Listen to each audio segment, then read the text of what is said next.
నేను inter first ఇయర్‌లో ఉన్నప్పుడు ఒకరోజు నా స్కూల్ ఫ్రెండ్ వచ్చింది. ఆమె పేరు శివాని. అయితే వచ్చి నేను ఫంక్షన్‌కెళ్తున్నా. నీదేమన్నా కొత్త డ్రెస్ ఉంటే ఇయ్యవా నాకు అంటే హ్మ్. ఇచ్చినా అనమాట.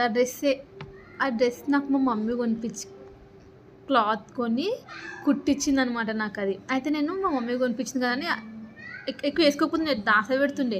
అయితే ఆ పిల్ల చూసి అడిగింది. సరేలే ఇస్తది కదా అని ఇచ్చిన. డ్రెస్ ఇచ్చిన.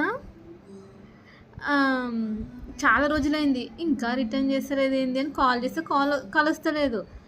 ఆమె స్టెప్ మదర్‌కి అడిగిన. ఆమె ఒకసారి మా ఇంటి ముంగటికి వెళ్తుంటే అడిగిన, "ఆంటీ శివాని కనిపియట్లేదేంటి" అంటే, "ఉస్ చినార్ కే బారే మే మేరే కో నక్కో పూచో.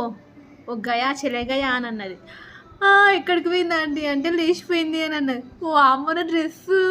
నా డ్రెస్సు పోయింది. మా మమ్మీ కొనిపించిన డ్రెస్ అని మస్తు బాధపడ్డా. దొంగ మొహంది. మళ్ళీ నేను ఎంబీఏలో ఉన్నప్పుడు కనిపించింది. ఎంబీఏలో ఉన్నప్పుడు నేను కాలేజ్‌కి వెళ్తుంటే బస్సులో నేను ఎక్కిన బస్సు ఆమె ఎక్కింది.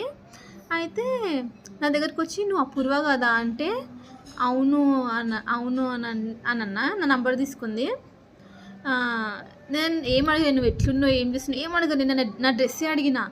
నా నా డ్రెస్ ఏమైంది? అప్పుడు తీసుకున్నావు కదా ఇంటర్ ఫస్ట్ ఇయర్‌లో ఉన్నప్పుడు అది అంటే, "అది ఇంకా ఉంటదా అప్పు" అంటది దొంగ మొహంది. ఛీ!